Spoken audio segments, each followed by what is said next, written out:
The bells of St. Edmund's Parish Church rang out across the Yorkshire hills that morning, calling every soul in the county to witness what they believed would be the finest wedding of the season. Lady Rosaleen Pembroke stood at the altar in an ivory silk gown stitched with pearls, her dark hair pinned beneath a veil of French lace. Sunlight poured through the stained glass windows and scattered color across the stone floor. She had waited her whole life for this moment, and now it had finally come. Beside her stood Viscount Edmund Hawthorne, tall and golden-haired, the man her father had chosen for her 3 years ago. She had convinced herself she loved him. She had told herself, night after night, that a marriage built on duty could still grow into something warm. The priest raised his hands to begin the vows, and then Edmund did not speak them. He turned instead, slowly, to face the congregation. A murmur rippled through the pews, the kind that comes before disaster, though no one yet understood what was coming. "Forgive me," Edmund said, his voice carrying to every corner of the church. "I cannot marry Lady Rosaleen. I have given my heart to another." The church fell utterly silent, save for the creak of old wooden pews as people leaned forward, unwilling to miss a single word.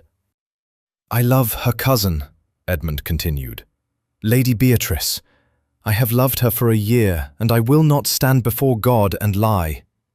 Rosaleen felt the floor tilt beneath her feet. She turned, searching the crowd, and found Beatrice sitting near the front, her cheeks flushed, her eyes lowered in a manner far too composed for a woman hearing such news for the first time. She had known. Beatrice had known all along. Whispers broke out like a wave crashing against rock. Ladies pressed gloved hands to their mouths. Gentlemen exchanged knowing glances, already imagining how this scandal would be discussed over supper for weeks to come. Rosalind's mother gasped and reached for her husband's arm, while her father's face darkened with a fury that had nothing to do with comfort for his daughter and everything to do with the ruin of his family's name. "You have humiliated us," her father hissed, stepping toward her rather than toward Edmund. "Before the whole of Yorkshire, before the bishop himself." "Father, I did nothing." "You stand there in that gown, jilted before the altar, and you dare to speak of what you did or did not do?" His voice shook with rage rather than sympathy. "Get out of my sight before you shame us further." Rosalind's throat tightened. Tears blurred her vision, but she refused to let them fall in front of a church full of people who would delight in the sight. She gathered the edge of her gown, prepared to walk out the same doors she had entered with such hope only minutes before, alone, disgraced, with no home to return to and no husband to claim her. That was when the second silence fell. A single set of footsteps echoed against the stone floor, unhurried, deliberate. Every head turned. Rosalind turned as well, and her breath caught in her chest. Rising from the rear pews was a man the whole of England spoke of in hushed tones, His Grace, Duke Alaric Wickliffe. Tall, broad-shouldered, dressed in a black coat that seemed to absorb the light around him, he was known across the country not for warmth, but for the coldness in his eyes and the ruthlessness of his war record. Mothers warned their daughters against catching his attention. Men avoided crossing him in Parliament. It was said he had not smiled since returning from the continent. And yet here he was, walking calmly up the aisle of St. Edmund's, past the stunned Hawthorne family, past Rosaleen's furious father, until he stood directly before her. The congregation held its breath as one. Duke Wickliffe looked at Rosaleen, and for the first time in her life, she saw something in his grey eyes that was not judgment. It was steadiness, a quiet, unshakable resolve. "Lady Rosaleen," he said, his voice low but carrying through the silent church, "you came here today to become a wife. I see no reason that plan should be abandoned simply because a lesser man lacked the sense to keep his word." A ripple of astonishment moved through the pews.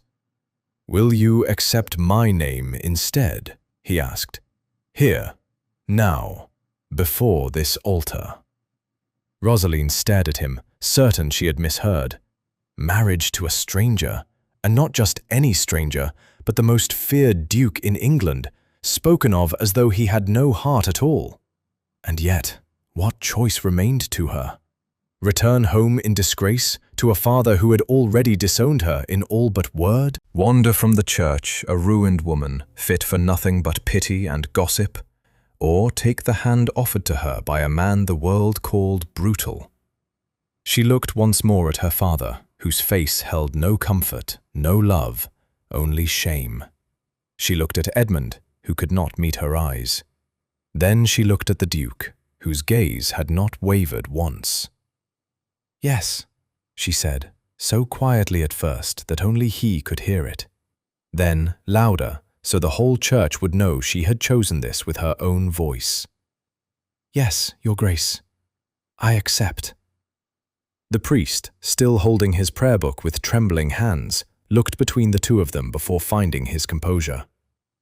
Within the hour, in the very church built for one wedding, Rosalind Pembroke became the Duchess of Wickliffe, bound not by love, but by a stranger's unexpected mercy, to a man whose reputation would soon prove far more complicated than anyone in that church could have imagined. The carriage rolled through the gates of Wickliffe Hall 2 days after the wedding, and Rosalind pressed her gloved hand against the window, watching the ancient stone manor rise out of the Northumberland mist.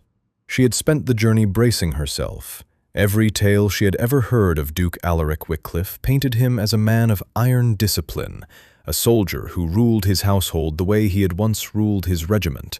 She expected cold corridors, silent servants who flinched at the sound of his boots, perhaps even locked doors she would never be permitted to open. What she found instead unsettled her in an entirely different way. The servants who greeted her at the entrance did not tremble. They bowed with genuine respect, and when the housekeeper, a stout woman named Mrs. Hargreave, led her through the halls, Rosalind noticed something she had not expected at all: warmth. The fires were lit in every room she passed. The kitchen staff spoke to one another with ease, laughing quietly over some remark before catching sight of her and falling into proper silence. Nothing about the house suggested fear. "His Grace gave instructions before you arrived, my lady," Mrs. Hargreave said, guiding her up the wide staircase. "You are to have full command of the household. Whatever changes you wish made to these rooms, whatever staff you wish assigned to your service, it is yours to decide." He was quite firm on the matter. Rosalind paused on the landing. "He said that himself?" "He did, my lady, in those very words." It seemed a strange kindness from a man the newspapers had once described as merciless on the battlefield. A man who was rumored to have ended the careers of 2 members of Parliament simply by speaking against them in the House of Lords. She turned the information over in her mind as she was shown to her chambers, a handsome room facing the moors, the furniture dark oak, the linens crisp and new, clearly prepared with care rather than obligation. She did not see Alaric again until supper.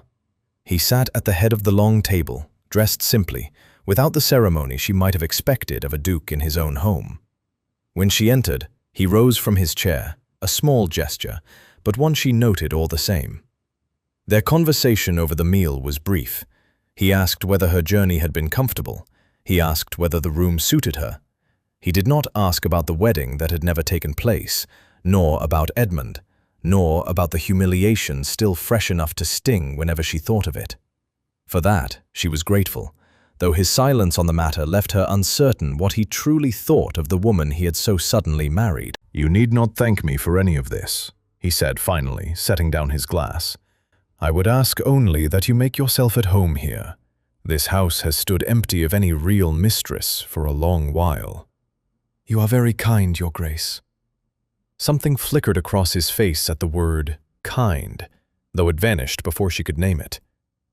"Alaric will do, if you wish it. We are married, after all." She nodded, though the name felt strange on her tongue, too intimate for a man she had known less than a week. In the days that followed, Rosalind began to study him the way one studies a puzzle with pieces that refuse to fit. He rose early and worked long hours over correspondence and estate matters, speaking little unless spoken to first. He never raised his voice, not once, not even when a servant broke a valuable vase in the east wing and stood white-faced awaiting punishment. Alaric had simply told the boy to mind his footing near the stairs and walked on.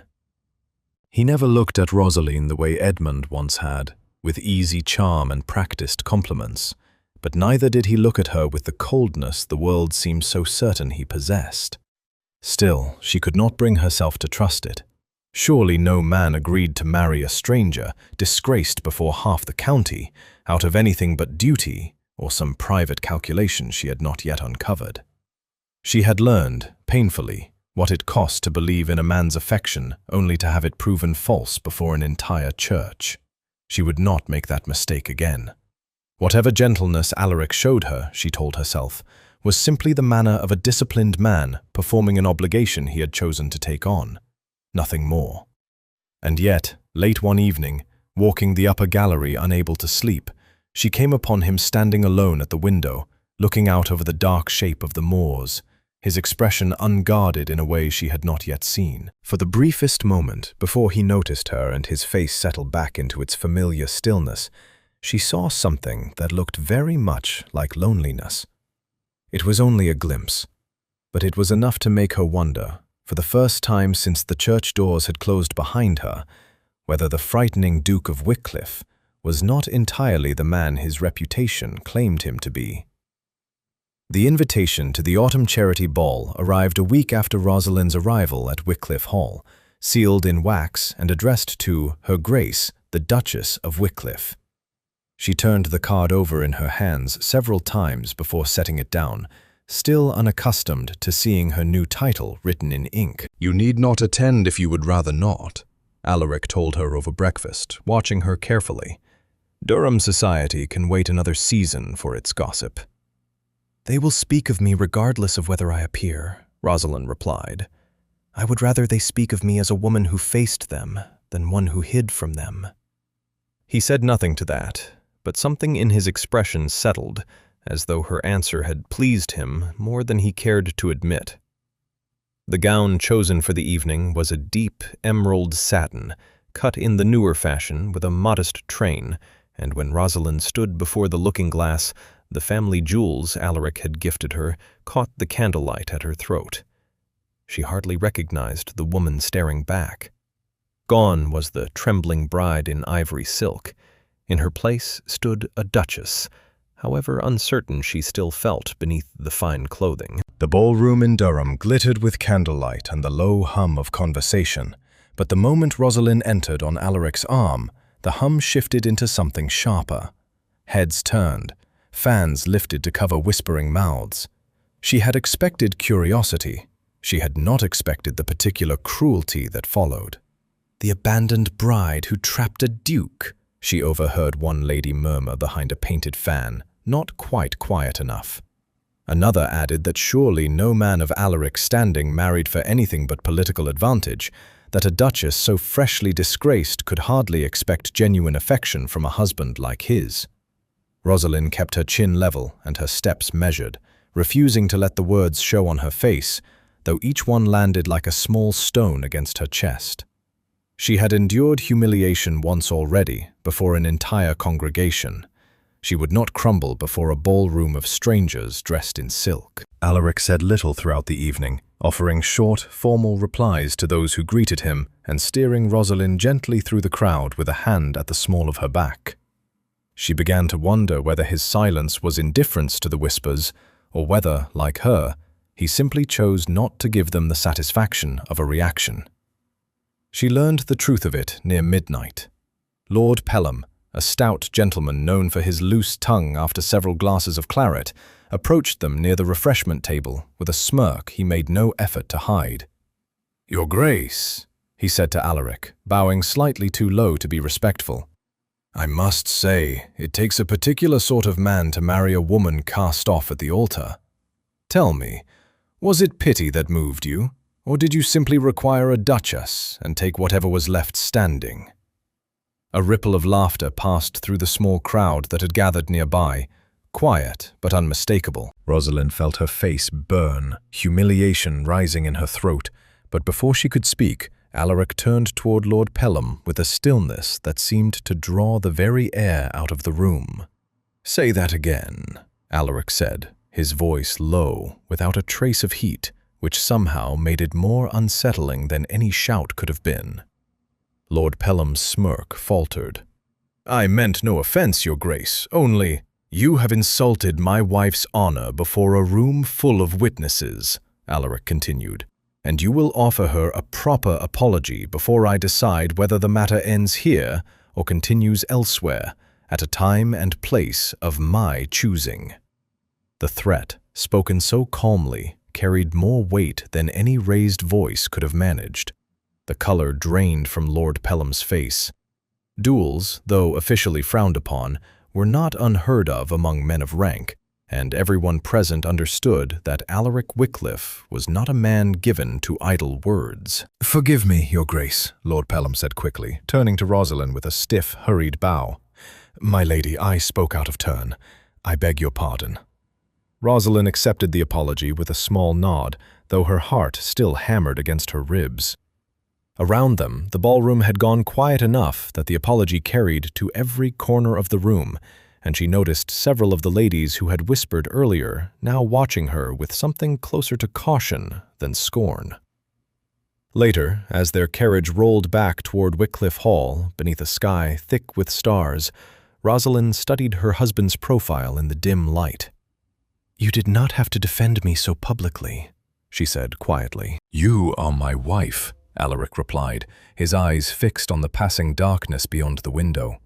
"I will not stand by while a man insults you in a room full of people too cowardly to speak in your defense themselves." She said nothing more, but for the first time since the church doors had closed behind her, Rosalind allowed herself to wonder whether the frightening reputation that followed the Duke of Wickliffe through every drawing room in England had been built on something far less simple than cruelty. A fortnight after the ball, Alaric announced over breakfast that he intended to ride out to inspect the tenant farms scattered across the Wickliffe estate, and asked, almost hesitantly, whether Rosalind would care to join him. She agreed at once, curious to see the land that now carried her name, and by mid-morning they set off together on horseback, following a winding track through fields still silvered with early frost. Their first stop was a modest farmhouse near the edge of the estate, where a weathered farmer named Old Tam met them at his gate, cap in hand. Rosalind expected the usual formalities, a brief exchange of pleasantries before they moved on. Instead, Alaric dismounted, walked the boundary of the man's fields with him, and listened while Tam explained, with evident embarrassment, that a dispute over a shared well had turned bitter between his family and his neighbors. She watched, astonished, as Alaric settled the matter himself, walking to the neighboring farm, hearing both sides without interruption, and dividing the well's use by a fair schedule that left neither man feeling slighted. There was no impatience in him, no trace of the cold authority she had expected from a duke forced to trouble himself with the concerns of common farmers. "You handle such disputes yourself?" Rosalind asked as they rode on. "Surely you have men appointed for such matters?" "I have a steward," Alaric admitted, "but disputes settled by a stranger breed resentment. Settled by the man whose name is on the land, they breed trust instead." At the next farm they found a widow and her 3 children. Her husband lost the previous winter to a fever that had swept through the village. Alaric spoke with her plainly, without pity in his voice, and before they left, he had arranged for grain to be sent from the estate stores, and instructed his steward to see that her rent was forgiven until the following spring. The widow wept and tried to kiss his hand, an act he gently refused, insisting instead that she save her thanks for herself and her children.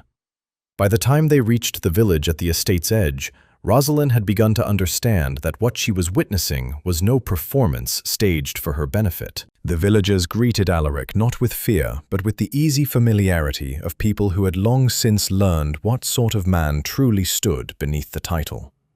An old schoolmistress thanked him warmly for the new roof recently placed over the village school, paid for, Rosalind later learned, entirely from his own purse rather than estate funds meant for such repairs. "Why does none of this reach London?" Rosaline asked that evening as they sat together near the hearth, the fire casting long shadows across the study walls. "The papers speak of you as though you were carved from stone." Alaric was quiet for a long moment, turning his glass slowly in his hand. "The papers remember what suits them," he said finally. "During the war, I commanded men through decisions no soldier wishes to make, orders that cost lives to save far more. Those decisions followed me home, twisted into stories fit for drawing rooms, while the men who survived because of them rarely speak of it in society. Soldiers know the truth. Society prefers the legend." Rosaline studied his face in the firelight, searching for the cruelty the world insisted lived there, and finding instead only the quiet weight of a man who had carried something heavy for a very long time and grown accustomed to no one asking him to set it down. "You could correct them," she said softly. "Tell your own story." "To what purpose?" A faint, humorless smile touched his mouth. "Men who repeat such tales do not want the truth. They want something fearsome to whisper about at their card tables. I stopped caring what London believed of me long ago."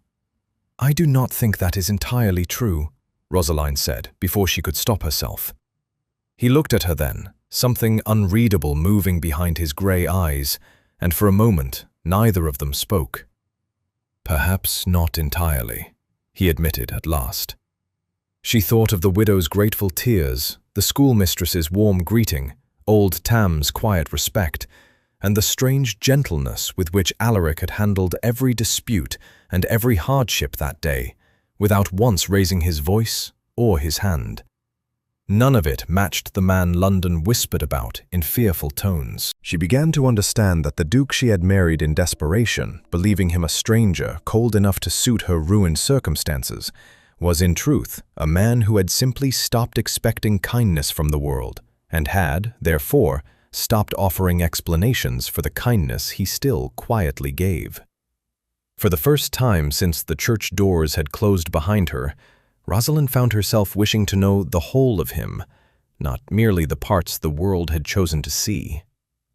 The London season began in earnest by the middle of spring, and Rosalind found herself thrust into a world entirely different from the quiet order of Wickliffe Hall. Parliament receptions, aristocratic dinners, and crowded drawing rooms filled her days, each one demanding the same careful composure the Durham ball had first taught her.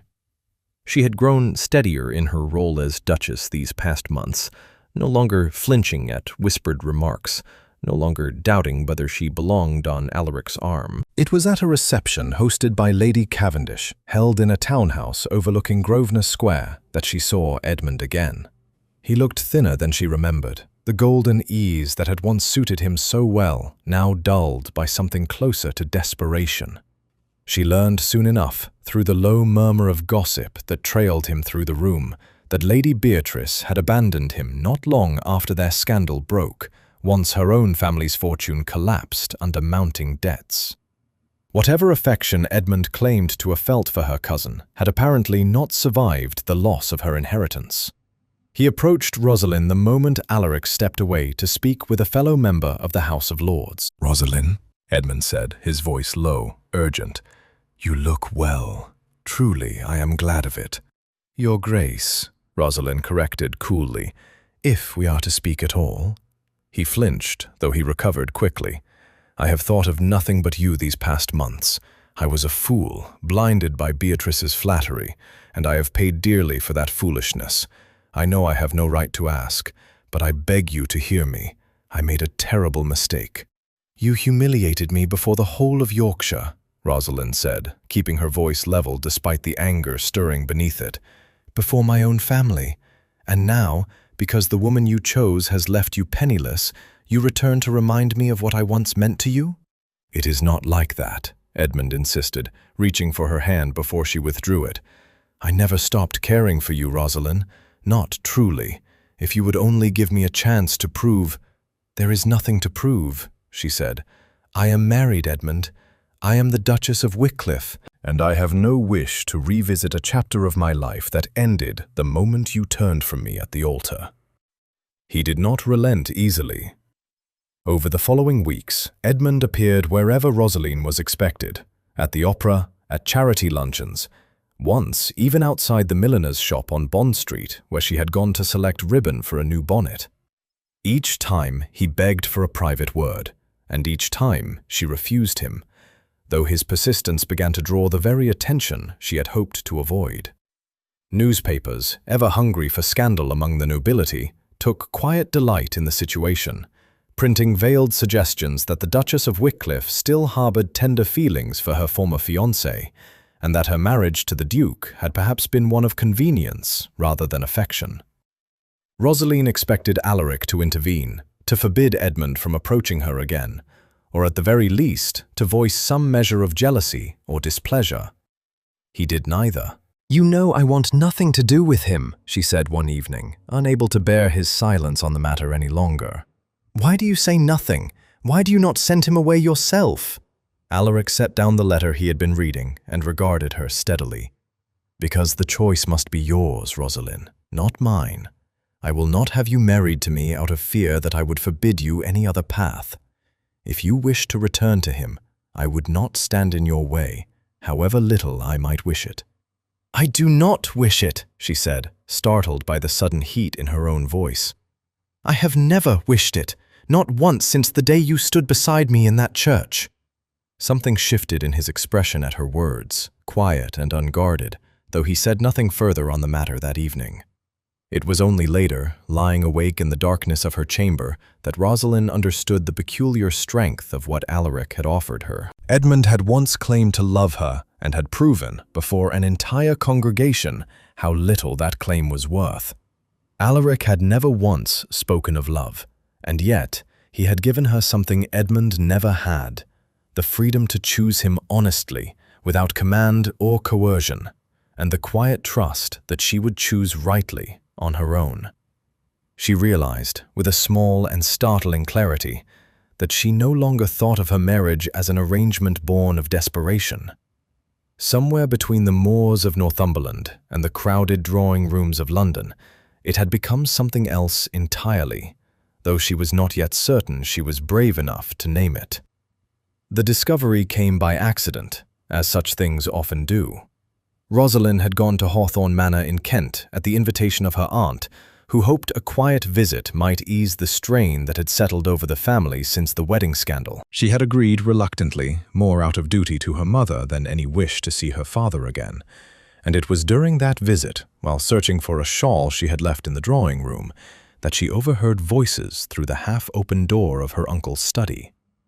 She recognized her uncle's voice first, low and clipped with irritation, then Edmund's, tight with something close to panic, and then, unmistakably, Beatrice's. "You promised me this would work," Beatrice was saying. "You told me once Rosaline was disgraced, her inheritance would fall to the family, and I would have both Edmund and her fortune. Instead, I have neither." "Keep your voice down," her uncle snapped. "None of us anticipated the Duke's interference. That was never part of the arrangement."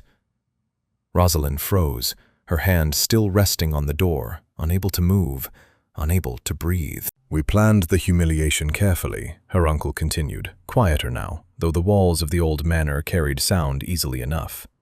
"Edmund's public refusal, timed precisely so, would leave Rosaline disgraced beyond recovery, unmarriageable, dependent on the family, and easily persuaded to sign her inheritance over to my management once her father cast her off, as we knew he would. It was a sound plan. No one foresaw a duke rising from the pews to claim her." Rosaline pressed her palm against her mouth, forcing back the sound that threatened to escape her. Every piece of that terrible morning at St. Edmund's Church, every whispered word, every look exchanged between Edmund and Beatrice before the vows had even begun, arranged and rehearsed like a piece of theater, staged for no purpose beyond stripping her of everything she owned. "What do we do now?" Edmund asked, his voice thin. "She is a duchess. We cannot simply seize what is hers." "We change our approach," her uncle said. "If we cannot take the fortune through her ruin, we take it by proving the marriage itself unlawful. A hasty ceremony performed under duress, with no proper reading of the banns beforehand. I have already spoken with men of influence who owe me favors. Rumors are easily planted, easily believed, particularly against a man so widely feared as Wickliffe. Let society believe he forced that marriage upon a grieving, humiliated girl, and the courts may yet be persuaded to dissolve it." Rosalind stepped back from the door on unsteady legs, her heart hammering so violently she feared they might hear it through the wood. She made her way to her room without being seen, locked the door behind her, and sat upon the edge of the bed for a long while, staring at nothing, the full weight of the betrayal settling over her in slow, crushing waves. It had never been about love, not Edmund's supposed love for Beatrice, nor any of it. She had been nothing more to them than a fortune waiting to be pried loose from her family's grip, humiliated and discarded with the same care one might discard a piece of furniture no longer wanted. She left Hawthorne Manor the following morning, offering a hurried excuse about her husband requiring her return to London, and rode back with her mind turning over every detail she had overheard. By the time she reached the townhouse Alaric kept near St. James's, she had resolved to tell him everything, though she dreaded what such news might mean for the fragile trust they had only just begun to build. She found him in his study, and the moment he saw her face, he rose from his desk, all business forgotten. "Rosalind, what has happened?" She told him everything, her voice unsteady at first, growing firmer as the account continued, until she had laid out the entire conspiracy exactly as she had heard it. Alaric listened without interruption, his expression darkening with each detail, though he never once raised his voice. "They mean to challenge our marriage," she finished, "to claim you forced it upon me. My uncle has already begun spreading such rumors." Alaric was silent for a long moment, his jaw tight, his eyes fixed somewhere beyond her, already turning the matter over with the same calculated calm he had once used to settle disputes among his tenants. "Let them try," he said finally. "I have faced worse accusations than the word of a bitter old man and a spurned viscount. But Rosaline," and here his voice softened, "I am sorry. Sorry that you were ever made a pawn in such a scheme, and sorrier still that you carried the discovery of it alone, even for a single night." Rosaline looked at him, this man the world called ruthless, who stood before her now with nothing but quiet fury on her behalf, and understood, with a certainty that startled her, that whatever battle lay ahead, she would not face it as she had faced the altar that terrible morning. She would not face it alone. The summons arrived from Westminster within a fortnight, delivered with the cold formality of legal parchment rather than the venom Rosaline's uncle had shown in private. He had filed his challenge before the royal court, claiming the marriage between Rosaline and Alaric had been conducted improperly, without the customary reading of the banns, entered into under conditions of grief and duress that rendered Rosaline unfit to give lawful consent. If the court found in his favor, the marriage would be dissolved, and with it, any claim Rosaline held over her own inheritance, which would then fall under her uncle's management as her nearest male relation. The proceedings began on a grey morning in early summer, the courtroom crowded with members of society who had come as much for spectacle as for justice.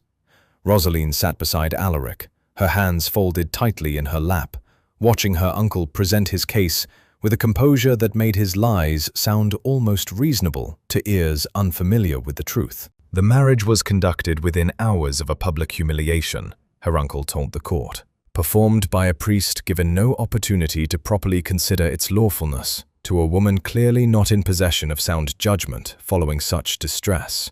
I ask the court to consider whether such a union can truly be called a marriage at all, or merely the advantage taken by a man well known for seizing what he desires. Rosalind felt Alaric's hand find hers beneath the table, steady and unshaking, though she could see the tension in his jaw as accusation after accusation was laid before the court.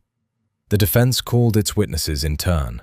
The parish priest of St. Edmund's testified first, recounting plainly that Rosalind had spoken her acceptance clearly and of her own will, before an entire congregation as witness, and that nothing in her manner had suggested confusion or coercion. Mrs. Hargreave followed, describing the household Alaric had built around Rosalind's comfort from the very first day, the freedom he had granted her, the respect shown by every servant under his roof. Old Tam travelled from Northumberland himself to speak of the Duke's fairness among his tenants, and 2 officers who had served under Alaric during the war spoke solemnly of decisions that had cost him dearly in reputation, but had saved the lives of the men now standing before the court in his defence. Still, doubt lingered in the room, fed by weeks of rumour Rosalind's uncle had carefully cultivated through bribed gossip and half-truths whispered at every card table in London. It was Beatrice's own former lady's maid, a young woman named Susan, who broke the case wide open. She had been dismissed from Beatrice's service months earlier, quietly and without explanation, after some falling out Rosaline had never learned the details of. Susan approached the court on the 3rd day of proceedings, trembling but resolute, and presented a bundle of letters she had kept, correspondence between Beatrice and Rosalind's uncle, written in the weeks before the wedding, laying out precisely the scheme Rosalind had overheard by chance at Hawthorne Manor. The letters were read aloud before the court, each line stripping away another layer of the fiction her uncle had constructed. Beatrice's own hand had written of humiliating Rosalind before the altar to ensure her ruin. Her uncle's replies detailed how he intended to pressure Rosalind's father into disowning her, leaving the family fortune conveniently within his reach. A murmur swept through the courtroom, sharp with disbelief, as every eye turned toward Rosalind's uncle, whose composure had finally begun to crack. Edmund, called to answer for his role in the deception, offered a defense so tangled with contradiction that even the judge grew visibly impatient. He claimed at first he had known nothing of the scheme, then admitted under sharper questioning that he had agreed to it in exchange for Beatrice's promised affection, a bargain that had cost him both the woman he thought he loved and whatever remained of his standing in society. By the close of the 3rd day, the truth stood plain before the court. Rosalind's uncle had orchestrated her public humiliation for the sole purpose of seizing her inheritance, using Edmund and Beatrice as willing instruments in a plot that had failed only because Alaric had risen from the pews that morning, unbidden and unexpected. The judge dismissed her uncle's claim entirely, declaring the marriage between Rosalind and Alaric lawful and binding in every respect, and further ordered an inquiry into her uncle's conduct regarding the management of the family estate. Her uncle left the courtroom a broken man, his reputation destroyed before the very society he had once commanded with such confidence. Edmund disappeared from London altogether within the month, and Beatrice, stripped of both fortune and prospects, retreated to a distant relations' estate in Scotland, never to be spoken of in polite company again. Outside the courthouse, beneath a sky finally clearing after days of grey, Rosalind turned to Alaric, her eyes brimming with tears that were, for the first time in a long while, not born of grief. "It is over," she said softly. "It is," he agreed, and though his expression remained composed as ever, something in his eyes told her that he felt the weight of it as deeply as she did. "Come, Rosalind, let us go home." They left London a week after the trial's conclusion, retreating to a modest lodge Alaric kept along the Cornish coast, far from the drawing rooms and courtrooms that had consumed the better part of a year. Seabourn Lodge sat perched above a stretch of rugged cliffs, its windows facing the restless grey water of the Atlantic. And for the first time since her wedding day, Rosalind felt something close to peace settle over her. They walked the cliff paths each morning, wrapped against the wind in heavy cloaks, saying little, needing to say little. The scandal that had once followed her through every ballroom in England seemed a distant thing here, worn away by salt air and the steady rhythm of the waves below. It was on their 4th evening at the lodge, as they sat together before the hearth while a storm gathered outside, that Alaric finally spoke of something he had carried, unspoken, for far longer than their brief marriage had existed. "There is something I have never told you," he said, staring into the fire rather than at her. Something I should have told you long before now. Rosalind set down her needlework, sensing the weight behind his words. Tell me. Some years ago, before the war had fully ended, I was brought to a field hospital outside Brussels with a wound that nearly finished me, he began, his voice low and measured, as though he had rehearsed the telling many times in his mind without ever finding the courage to speak it aloud. I remember very little of those first days, only fever and pain, and the sound of a woman's voice moving among the cots, tending to men far more grievously wounded than myself, with no thought for her own comfort or rest. Rosalind listened, still, hardly daring to breathe. She was young, unmarried, come to nurse soldiers alongside her mother's charitable society, though she sought no recognition for it, no praise, nothing beyond the relief of the men in her care. I watched her for 3 days from my cot before the fever finally broke. I never learned her name. I was moved to another hospital before I could ask, and I told myself, in the years that followed, that it hardly mattered. A moment glimpsed through fever and pain, nothing more. Alaric, I saw her again, he continued, before she could speak further, at your wedding, standing at that altar in your ivory gown, and for a moment I could not understand why the sight of you struck me so forcefully, why some part of me recognized you before we had ever properly met. It was your face, Rosaline, the same face I had watched moving among the wounded outside Brussels, though older now, and grieving in a manner I had never seen upon it before. Rosaline's hand rose to her mouth, memory rushing back to her, faint and distant, of the charitable work her mother had insisted upon during those war years, weeks spent among the wounded that she had rarely spoken of since, believing it a small and unremarkable kindness, rather than anything worth remembering. I told myself I was mistaken, Alaric said, that grief and coincidence had conjured a resemblance where none truly existed. But when Edmund turned from you at that altar, when I saw you standing there, humiliated before the whole of the congregation, I understood I could not simply watch it happen. Whatever I told myself about duty, about correcting an injustice done before my eyes, the truth is simpler than that. I had admired you from afar for years, without ever knowing your name, and I could not stand by while the world discarded you as though you were worth nothing. Rosalind felt tears gather, unbidden, at the corners of her eyes. You believed yourself unworthy of me. That is why you never spoke of this before now.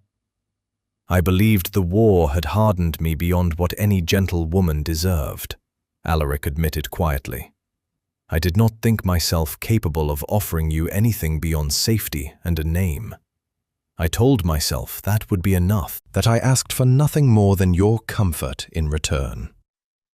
It was never merely duty, then, Rosalind said softly, understanding now, with sudden and overwhelming clarity, every quiet kindness he had shown her since that terrible morning at St. Edmund's. The household given freely into her command, the patience shown through Edmund's return, the fury restrained yet unmistakable when her uncle's conspiracy came to light. None of it had been obligation. All of it had been born from something he had carried, silently, since a fevered week outside Brussels, years before either of them had ever properly spoken. No, Alaric said, finally meeting her eyes. It was never duty. Rosalind crossed the small distance between them and knelt beside his chair, taking his hand in both of hers. I did not marry you for love, Alaric. I married you out of desperation, believing you a stranger cold enough to suit my ruined circumstances. But I do not feel that way any longer. I have not felt that way for a long while now. Rosalind. I love you, she said, the words simple and steady, carrying none of the uncertainty that had once ruled her heart. The man everyone else fears, the man I once feared myself. I love him. Outside, the storm broke fully against the cliffs, rain lashing the windows of Seabourn Lodge. But within, before the fire, Alaric drew his wife close, and for the first time since returning from the war, allowed himself to believe he had finally found something worth setting down every burden he had carried for. They returned to Northumberland by the end of summer, and Rosalind noticed, almost at once, how differently the house seemed to welcome her this time. The same stone walls, the same mist-covered moors stretching beyond the windows, and yet everything about Wickliffe Hall felt changed, warmed by something that had not existed there before, not fully, not until now. She threw herself into the work of the estate with an energy that surprised even Mrs. Hargreave. Together with Alaric, she established a proper schoolhouse for the tenants' children, larger than the modest building the old schoolmistress had long made do with, staffed by 2 young teachers brought up from York who taught reading, sums to children who had never before had the chance at such learning. Rosalind visited often, sitting among the younger pupils while they practiced their letters, delighting in the sight of children who had once eyed the manor with wary respect, now running freely across its lawns during the summer fetes she and Alaric began hosting each year. The cottages scattered across the estate were repaired one by one, new roofs replacing those that had leaked for years, proper hearths installed where families had once made do with smoking, poorly drawing fires. Alaric insisted the work be paid fairly, the labourers hired from among the tenants themselves rather than brought in from elsewhere, so that the improvements became something the whole estate had built together, rather than a gift handed down from above. Word of the changes at Wickliffe Hall spread slowly through the county, carried first by servants exchanging gossip in market towns, then by tenants speaking proudly of their Duke and Duchess to neighbours from surrounding estates. The fearsome reputation that had followed Alaric through every London drawing-room for years began, at last, to soften into something closer to the truth. He was still a man of few words, still carried himself with the same quiet gravity that had once made strangers wary of crossing him. But those who knew him now spoke of his fairness before they spoke of anything else, and increasingly, London society found itself obliged to listen. Rosalind, too, found her own place within it all, no longer the disgraced bride whispered about behind painted fans, but a duchess known for genuine warmth, for visiting tenant families with her own hands full of remedies when illness passed through the village, for insisting that the summer fetes welcome everyone from the estate, rather than the narrow circle of fashionable guests society usually favoured. The families who came each year were not the arrogant climbers who had once mocked her at the Durham ball, but honest people, tenant and gentry alike, drawn together by genuine regard rather than obligation. On a warm afternoon in the second summer since their marriage, the rose garden behind Wickliffe Hall filled with guests for the annual fete, tables laid beneath the old oak trees, children chasing one another between the hedgerows, while a small group of musicians played near the terrace. Rosalind stood near the roses, watching Alaric speak with old Tam, the 2 of them laughing quietly over some remark she could not quite hear, a sound she still found herself treasuring each time it occurred, rare and unguarded as it remained. He came to find her as the afternoon light began to soften into gold, taking her hand and drawing her a little apart from the gathering, toward the quiet corner of the garden where the roses grew thickest. "Do you remember," he asked, "the church and everything that followed it?" "I remember it every day," Rosalind admitted, "though it no longer wounds me the way it once did." "I have thought often of what might have happened had I remained seated that morning," Alaric said. "Had I told myself it was not my place to intervene in another man's wedding, however cruelly it had turned." "Then I should have left that church alone and ruined," Rosalind said simply, "and I should never have known you at all." He drew her closer, resting his forehead lightly against hers, the noise of the fete fading into something distant and unimportant. "I do not believe I have thanked you properly," he said, "for choosing me that morning, when you owed me nothing and had every reason to doubt what such a choice would bring you." "You gave me a name when I had lost mine," Rosalind said softly, "but you gave me far more than that in the years since. You gave me a home, a purpose, a husband who never once asked me to be anything other than myself."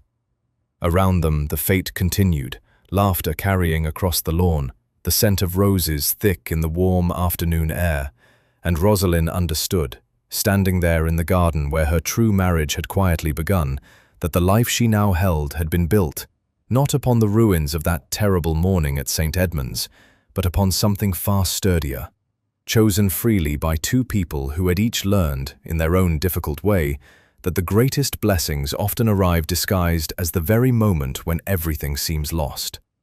She had come to Wickliffe Hall a stranger, humiliated and afraid. She remained there now as its duchess, beloved not for her title or her fortune, but for the life she and Alaric had built together, rose by rose, cottage by cottage, choice by choice, until the frightened girl left at the altar had become a woman who knew, without any doubt at all, exactly where she belonged.